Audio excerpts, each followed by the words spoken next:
Today we're talking about hidden costs and how to protect your wallet in regards to the land portion. Coming out of the ground can get really dangerous and really expensive if you don't know what you're doing. And stay to the end because we'll give you the secret on how to prioritize your budget and figure out how much you should be spending on land and how much on the house, and it starts now.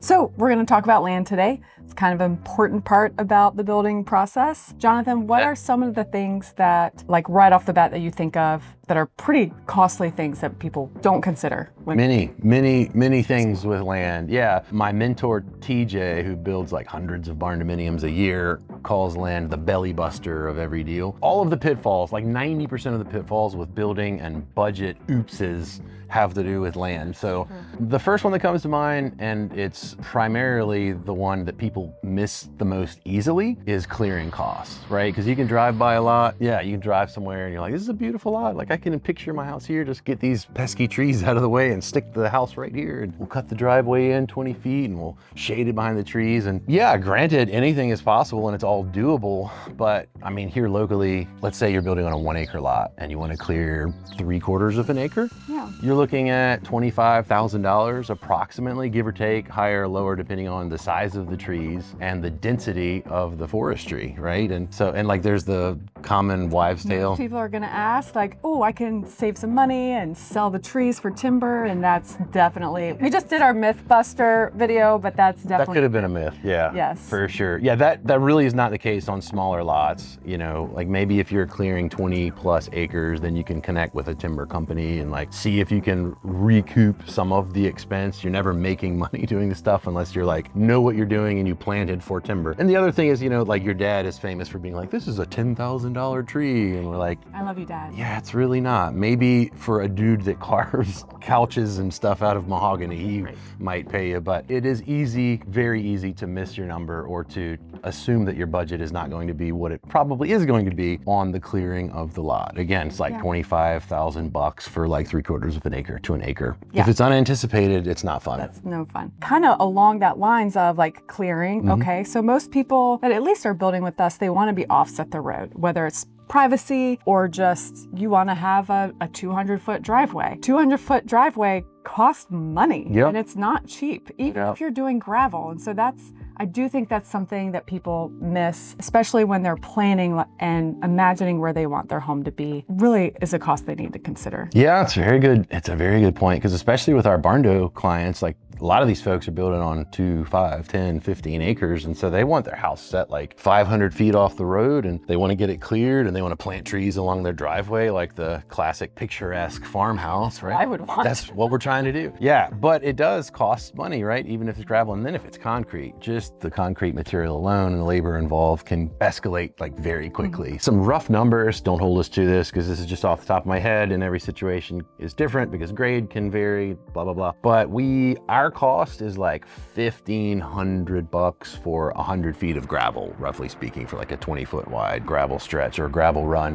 And that's just the gravel. Yeah, that's just gravel. But it can add up quickly, and you know, labor and packing it down and all that fun stuff. And then concrete, our price is $500 to $700 a square yard, depending on the time of year and where we're getting it from, and then also not including labor and that sort of thing. So the cost can add up quickly, but that'll give you some, for you math nerds, it'll give you something to play with. What's another thing, Jonathan, when it comes to land in our area? Maybe a big old pile of shift work. Septic utilities, right? That's a good one. So we are not by any stretch of the imagination experts on septic tanks. We have engineers for those things. So if you guys want to deep dive into design and cost and why different systems are set up the way they are, we can point you in the right direction. Generally speaking, there are conventional systems and then there are engineered systems and there's everything in between. There's mounded systems. We've seen conventional systems where the lot actually perks and it drains well. We've installed them as cheaply as like $12,000. Then we've seen like heavily designed systems that are mounded and huge and take up like 150 feet of your yard. Like we had $40,000. Yeah, in excess. In excess. I think our most expensive one's been like 46 grand. Now that was for a monster house, like a 6-bedroom house, but still, it can be very expensive and it's something it's easy to miss, right? You find a beautiful lot, and so like just imagine you drive by this lot, it's wooded, you don't know that there aren't city utilities available, and we just outlined like anywhere from $40,000 to like $80,000 worth of expenses that you may not be aware of while you're doing napkin math and talking about your dream home. So before you ever start building. Yeah, exactly. In the order of operations for building, there's something that actually happens before you get into clearing and into like septic design and installation. Oh, for sure. That our friends at the Army Corps of Engineers love. We love them so much. We do love the Army Corps. We respect you a lot. We appreciate the work that you guys do. Thank you for watching our video. Absolutely. Wetlands. Woo! All right, so wetlands. We are Hampton Roads, and we have a ton of wetlands in our area. And wetlands could mean a whole lot of different things, and we could probably do a whole video on what wetlands is. This wetland's your land. This wetland's my land. Real quick, wetlands could be like the actual what you would think of is like marsh, and it's muddy and it's super wet, and you really probably shouldn't build there. And then wetlands could be, oh, you have 5 holly trees on your yard, in your property, and because holly trees grow naturally in the wetlands, you're in wetlands. And so it's, that's something that you have to consider. It's a great point, because like people think of wetlands as like the actual dirt is wet or the land is wet, or it's not terra firma. Not the case almost like at all. Like vegetation is more indicative of whether they consider it wetlands versus like the soil itself. Like she said, if there's a holly bush or there's like some bamboo shoots and there's like 100 other like types of trees and bushes that that indicate to them, like it's an immediate indication that this is wetlands. Doesn't matter how hard or soft the ground is.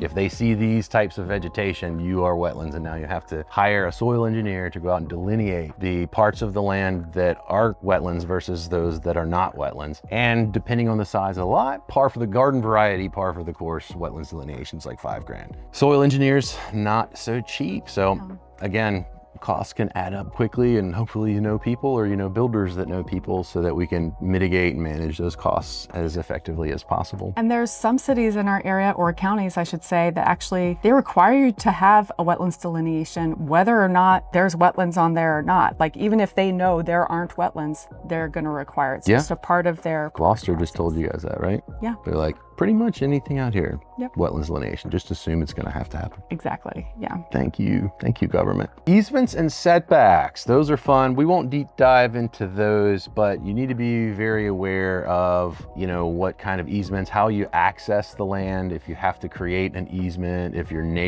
it's landlocked and you have an easement that accesses via your neighbor. Sometimes if these things aren't already in place, it's a lot of headaches. Sometimes you have to bribe a neighbor to give you access to a lot. You have to get an attorney and a surveyor to work together to create access and then record it at closing. You also have to be aware of utilities. Does Dominion Power have an easement? Do they have lines that run through your lot? You're definitely never going to get Dominion to move their line, so you have to maneuver around and work around the utilities as they exist. So when we're handling feasibility for you, that's part of our title search. It's part of the survey work. Most of the time, these things are deeded and recorded, so it'll pop up on a survey or a site plan. Also, Miss Utility, come out and get them to mark. They can actually test with like instruments to find out where there is live utilities anywhere. So there are things you can do to mitigate it. You have to know what you're doing, or you have to have a builder and a building company that knows what they're doing to make sure that you're protected. All right, I got one for you. Yeah? Drainage and water management. I don't think a lot of people think about this unless maybe you're an engineer. You might be thinking about it if you're an engineer. Yeah, true. Gravity's a mofo, right? It is. Yeah, so generally speaking, you would think that municipalities would take into account topography and drainage, and they do to a certain extent,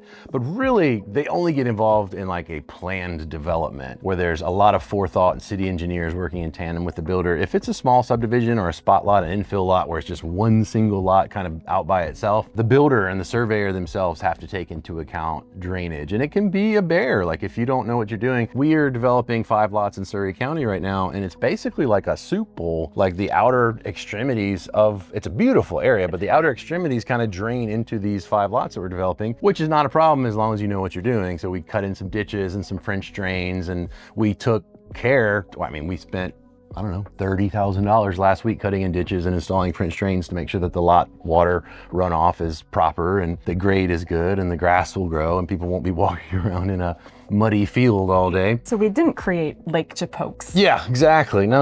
It's Japokes Farm, not Japokes Lakes. But again, just food for thought, something that can get you, if you're not paying attention, is the topographic lay of the land, how drainage works. Because gravity, like Rachel said, water flows to the lowest point, and you have to be watchful of that. And so now to the bonus question. I'll ask it. Okay. What is this? I donated blood today. That's what this is. I did my civic duty, and I just remembered that I don't want you guys to think I have like weird stuff going on. That's just I donated blood. That's all that is. She didn't beat me up or anything. Anyway, what's the actual secret, Rachel? How do people prioritize if they're looking at building and they don't know how much to spend on the land, how much to design the house? How do we figure this out? So many things. We're giving them so much information.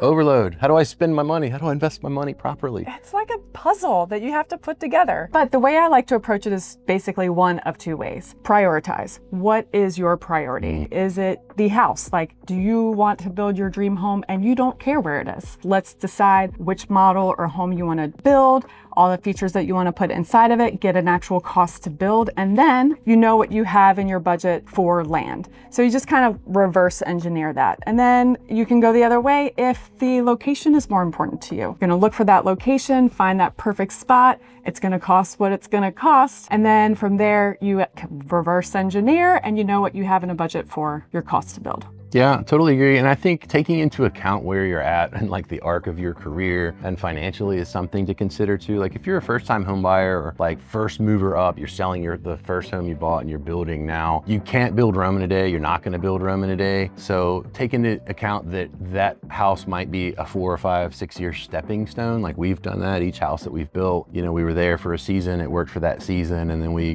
took our money and put it into the next house. And, Uncle Sam gives you a beautiful tax break if you're there, live in the house for 2 of the previous 5 years as your primary residence. You can get up to a $500,000 untaxed capital gain. So just kind of play the long game. Like if you have your dream home in mind and you know that that's what you really want ultimately, you might have to kind of compromise and see it as a long-term thing to step yourself up into it. But we have plenty of clients that are building houses, building beautiful barndos. They're smaller, but they're beautiful homes in like the low to mid 4s. Right. And so it's doable.